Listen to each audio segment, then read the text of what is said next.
observé la situation que les jeunes burundais rencontrent dans leur développement, nous avons constaté qu'il y a un problème de manque de prêts bancaires pour les micro-entreprises des jeunes en milieu rural. Et moi, j'ai essayé de présenter ce problème, c'est un arbre problème, pour voir ses conséquences et ses causes.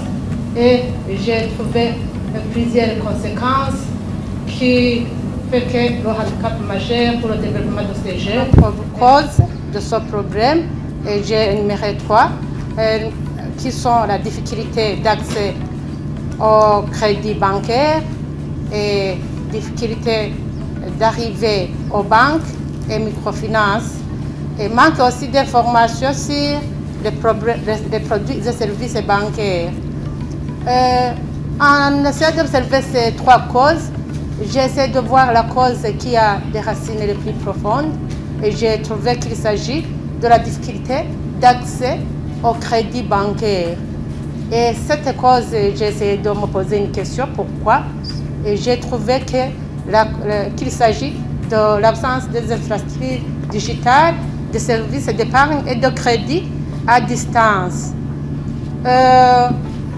Nous avons essayé de contacter les jeunes de la province de Ruyigi pour voir si réellement le problème que nous avons vu qui règne dans notre communauté, si c'est réellement qu'il s'agit du même problème que rencontrent les jeunes des provinces des milieux ruraux. Et puis ils nous ont révélé que plusieurs problèmes, mais nous avons aussi trouvé ensemble que le même problème principal, c'est le seul que j'ai déjà trouvé. Et les cibles touchées indirectement, il s'agit des parents, l'entourage et les familles, et aussi les gens qui peuvent intervenir pour résoudre ce problème. Et il s'agit des banques, les microfinances, la BRB, les universités et les secteurs privés. En essayant de regarder ensemble les causes de ce problème, nous avons fixé des objectifs solutions. Et l'objectif solution que j'ai trouvé, il s'agit d'augmenter des opportunités d'accès d'épargne et de crédit bancaire, aux prêts bancaires pour les micro-entreprises des jeunes en milieu rural, en les approchant des services bancaires, d'épargne et de crédit. En se servant même de cet objectif solution, plusieurs solutions ont été proposées, qui sont la construire une infrastructure bancaire tout près des bénéficiaires, déployer le personnel chargé de rendre disponibles des services d'épargne et de crédit, construire aussi une infrastructure digitale permettant d'accès aux services bancaires à distance en temps réel. Et en essayant d'observer les avantages et les défis de ces 3 solutions que j'ai trouvées, j'ai constaté que la meilleure solution est de mettre en place une plateforme digitale de gestion et d'épargne et de crédit par téléphone mobile pour les micro-entreprises de ces jeunes. Et cette solution a plusieurs avantages, notamment cette solution a plusieurs avantages, notamment l'épargne, l'accès à l'épargne et au crédit bancaire par téléphonie mobile. Et la deuxième aussi avantage, il servira aussi de faire différentes transactions, notamment par exemple, nous pouvons faire les transactions de transfert d'argent, de paiement et d'autres, plusieurs services que les banques octroient.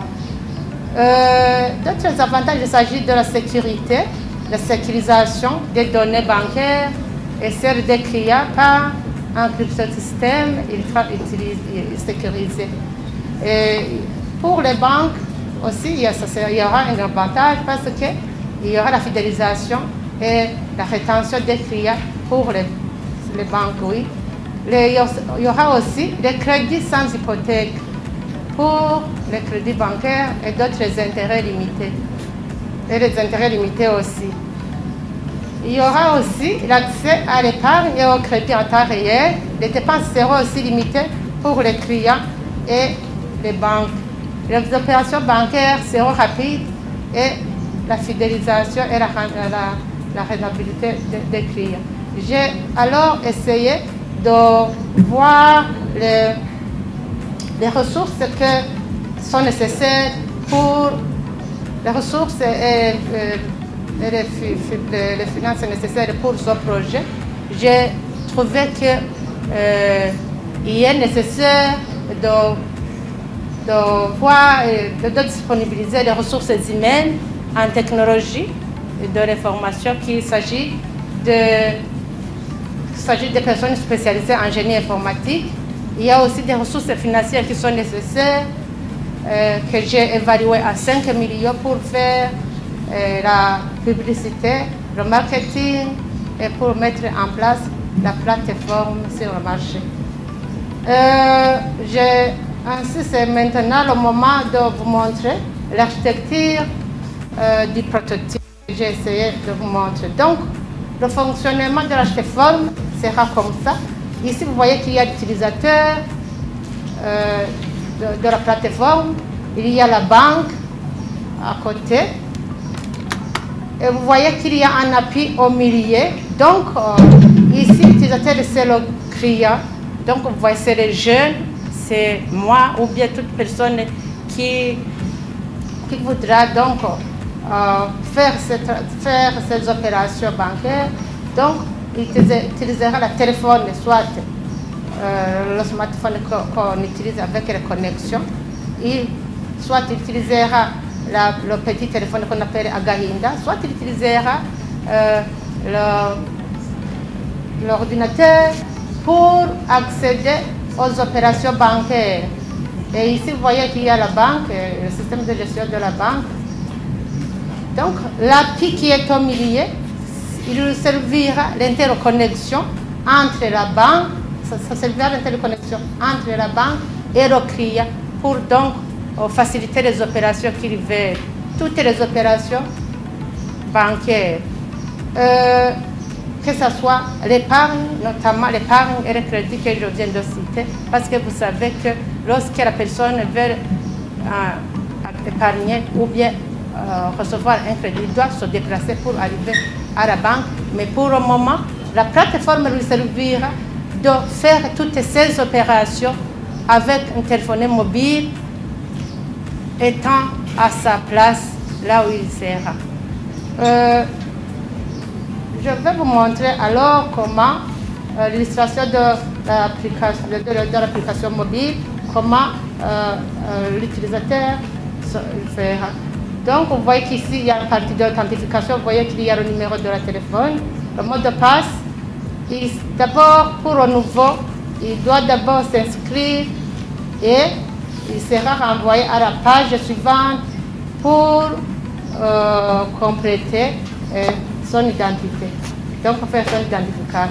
Donc, pour compléter tout, faire tout ce qui concerne, je dirais, compléter ce formulaire en concernant le nom, le prénom et tout ce qui lui concerne. Et pour la personne qui a son compte, il se connectera directement et ira à cette page. Après l'opération précédente, lorsqu'il clique, sans toutefois oublier que la plateforme, donc la plateforme, vous voyez ici qu'il y a la langue, il peut utiliser n'importe quelle langue qui lui est facile d'utiliser, que ce soit le Kirundi, le Kiswahili, tout consort. Et par après cette page, il fera la sauvegarde et il ira à la page suivante qui concerne les annonces bancaires et il verra toutes les opérations, les produits et services bancaires destinés aux clients, et même toutes les informations bancaires. Et en fait, vous voyez qu'il y a ici plusieurs opérations bancaires, que ce soit les versements, les retraits, les transferts, les paiements, l'épargne. Il sera aussi capable de voir, d'entrer dans l'une de ces opérations et faire tout ce qu'il veut et regarder même ça, son sort de son compte. Et quand il veut alors demander un crédit, ici vous voyez, il y a là où c'est écrit crédit disponible, il passera par ici et il sera envoyé à cette page qui est suivante et il importera son projet. D'abord, vous savez qu'aucune personne ne peut pas avoir un crédit sans avoir créé son compte propre à la banque. Donc, il devra importer son projet et l'envoyer à la banque pour l'étudier et lui octroyer un crédit. Donc, c'est son crédit. Donc, j'ai essayé de penser de quelle sorte de crédit il utilisera. Donc, il s'agit de crédit à projet ou bien de crédit à motif personnel. Sans toutefois, ou bien quand j'essaie de retourner en arrière, la plateforme permettra à la personne qui l'utilisera d'acheter tout ce qu'il veut et de payer selon son compte bancaire. Donc, il n'utilisera jamais son argent qu'il retire dans sa poche. Donc, il utilisera son compte bancaire pour acheter et payer. Donc, pour payer tout ce qu'il a acheté plutôt. Donc, après savoir faire, importer son projet, il l'enverra vers la banque. Donc, la banque, on va réaliser le projet. Donc, après avoir donc importé le projet, il sera envoyé à la page suivante.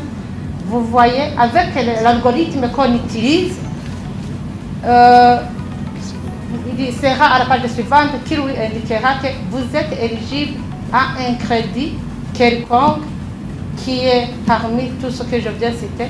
Et le client choisira l'une de crédit qu'il veut en écrivant ici en bas, vous voyez, c'est écrit 5 par exemple, c'est d'un crédit de 2 millions, de 200 plutôt 1000. Il écrira 5 et il va valider le suivant et il passera à la page suivante pour lui montrer, pour choisir la période à laquelle il payera le crédit. Et ici aussi, il choisira s'il payera le crédit dans 1 mois, dans 3 mois, ou dans 6 mois ou dans une année. Il choisira l'une des numéros et il cliquera sur suivant et il passera à la page qui suit, là où il retrouvera que le message qui lui montrera que vous avez demandé un crédit, par exemple de 200 000, vous rembourserez une somme de 210 000 avant une échéance quelconque, donc ceci. Donc il paiera le crédit demandé avec l'intérêt. Alors, si il est satisfait que le crédit est suffisant pour lui, il confirmera en cliquant son numéro ici et il validera. S'il n'est pas satisfait, il fait le retour pour choisir l'autre crédit qu'il veut. Sans toutefois oublier que j'ai déjà dit que le crédit qu'il recevra, donc il recevra sans hypothèque. Donc c'est l'un des avantages parce que les jeunes nous ont dit qu'ils ont des difficultés quand ils essaient d'aller demander des crédits dans les coopératives. Vous voyez que là, il n'y a pas de banques ou de microfinances, ils demandent des hypothèques. Donc nous avons aussi pensé à cela parce que ça les aidera de réaliser ces activités, de développer leurs entreprises. Donc, en retournant un peu en arrière, vous voyez la personne qui achète chaque fois à la boutique ou bien à acheter donc il sera capable de mouvementer son compte. On verra que son compte est mouvementé, il y aura de l'argent et on choisira le crédit qui est nécessaire pour lui, zéro l'argent qu'il a sur son compte. Et pour le crédit, il s'agit d'un crédit à projet, il sera obligé de faire le business plan et faire tout ce qui est nécessaire et par après, il sera octroyé le crédit. Et ici aussi, il y a une illustration de la gestion du système bancaire que j'ai essayé de créer ici. Vous voyez, il y a l'authentification de celui qui utilise le gestionnaire de la banque. L'authentification, vous voyez. Et puis, vous voyez ici, il y a les comptes, la création de comptes, une page qui montre pour le client. Donc, le gestionnaire de la banque, il recevra le message qui vient du client avec le projet et il essaiera d'analyser. Vous voyez, il mettra le numéro de compte. Ici, il y a le numéro de compte, il mettra son numéro.